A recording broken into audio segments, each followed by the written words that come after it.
I saw Silent Night. It's John Woo's latest movie starring Joel Kinnaman, and it's a action revenge movie. But what I didn't realize from the trailer is that this is actually a silent film. Now, I knew from the trailers because it looked like the main character wasn't able to speak because like he gets shot in his throat like right at the beginning of the movie, so I figured, okay, it's called Silent Night because he can't talk. But the movie is actually without dialogue. Now, that's not to say that there's no words being said. You'll have like crowd noises where you'll hear like muffled dialogue, or you might get like the radio turns on and you hear somebody say what day it is to indicate the passage of time. You'll have people writing notes or texting each other. So there's ways to convey the dialogue, and then you might have a character say like, hey, or it's okay, like just kind of in passing. But like just in terms of actual written dialogue, this is a silent film, which is crazy. Like I was not expecting that. I wasn't expecting John Woo to play that.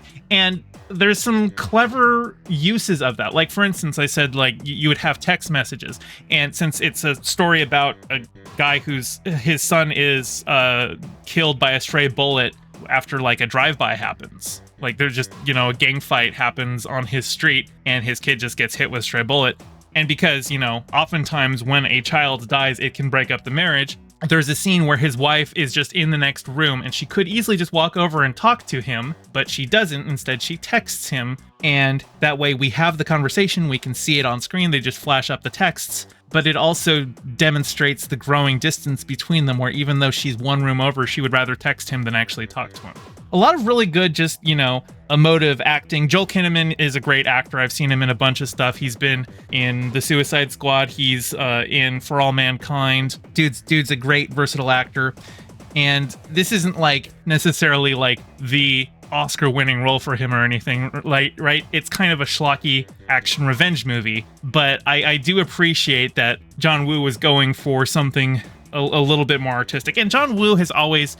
he does action schlock, but he does it with that kind of panache. He's got his own style on it. Like, Mission Impossible 2 is a trashy movie, but it's a fun trashy movie. And John Woo gets his little things on it. Face Off. Face Off is an incredibly trashy movie, but there's a lot of fun with it. Defenestrator says Hard Boiled Fox. I haven't seen Hard Boiled, but I feel like I should. I haven't seen every John Woo movie. I've seen a couple of them. And I don't even think he's done anything in a long time. Like, when I saw that John Woo was doing a movie, I'm like, I thought he retired. Actually, I'm going to look up John Woo filmography. When was the last time he directed something? Well, he directed a movie called Manhunt in 2017, but I never heard of that. Okay, so no, it looks like he has been directing stuff. It's just mostly stuff that I've never heard of. Were these all like direct to DVD action films? I don't know.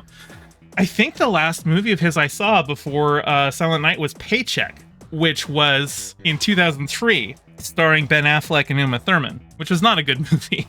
So this is the first John Woo movie that I have seen of his in like 20 years. There's a lot of like cool like music editing in this where like things are kind of edited to the music. Like there's a bit where like there's this like driving repeated note that's like crescendoing in intensity until like because he's like training for his revenge, because like he was just like a suburban dad, but now he's like getting in shape and learning how to use weapons and guns and stuff because he's gonna go and take on the gang that killed his son. And there's a moment where it just has this like one repeated note, but it's in a rhythm, and I don't remember the exact rhythm, but I do remember that the melody crescendos with him unloading his gun in rapid succession to the rhythm of that music, and that one worked out pretty well. There's a whole like sequence where they tried to do a one-shot action sequence where he's like climbing up a staircase and shooting bad guys as they're coming at him, that I thought was a little less good than I've seen before, because I've seen a lot of one-take action shots before, and usually you stitch it together. It's usually not exactly a one-take shot, but the stitches in this one were pretty obvious. Like there's one bit where the camera literally like bumps into his shoulder, and they're like, okay, that's very clearly where they stitched the two sequences together to make it look like it's a one shot. And like I get why you would do that, just because trying to film like a 5-minute sequence with gunshots and stunts and squibs and everything like that, that's a lot of work. So being able to divide it up and just having little stitches, that's fine. I thought that part probably wasn't handled as well as it could have been. But also, I would say there's some I haven't seen the new Death Wish, the one with what's his face, with Bruce Willis, but I remember the trailer for that where it came across as, it felt like a very racist movie where it was just, oh, here comes the white guy to kill all of the brown people.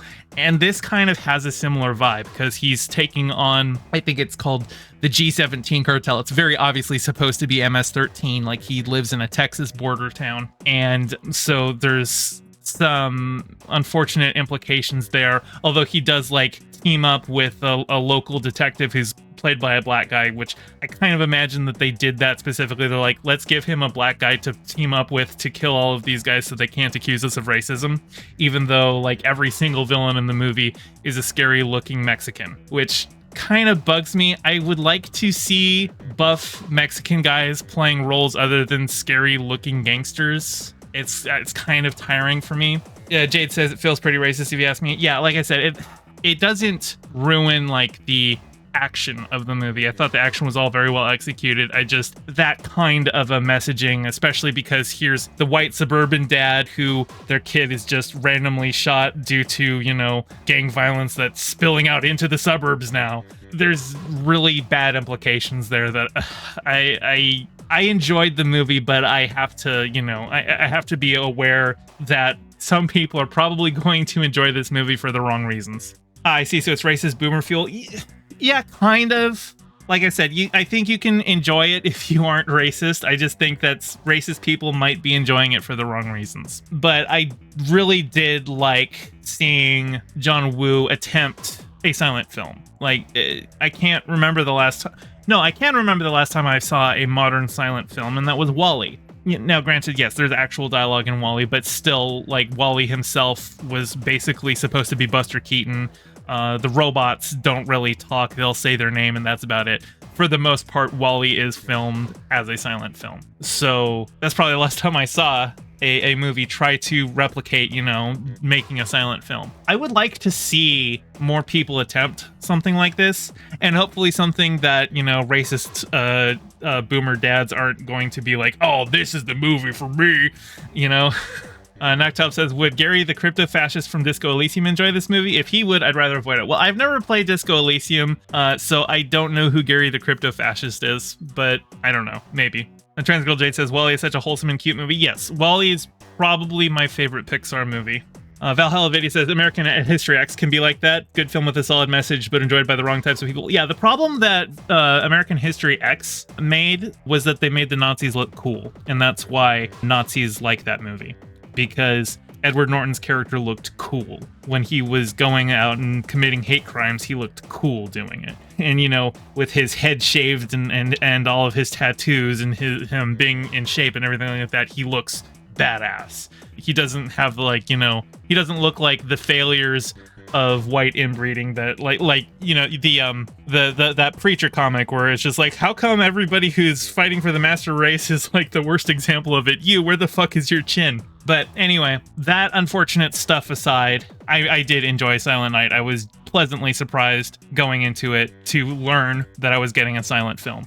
Hey, thanks for watching. Your view means a lot. Don't forget to toss me a like and subscribe and ring the bell. I stream Mondays and Fridays at 5 p.m. Pacific and Sundays at 2 p.m., so catch me live and join in on the convo. You can find all my socials in the description below, and thank you to all my patrons, with a very special shout out to my Whale Shark tier patron Ryan D and my Anemone friend tier patron Pistol Cakes. Your support means the world. Catch you next time.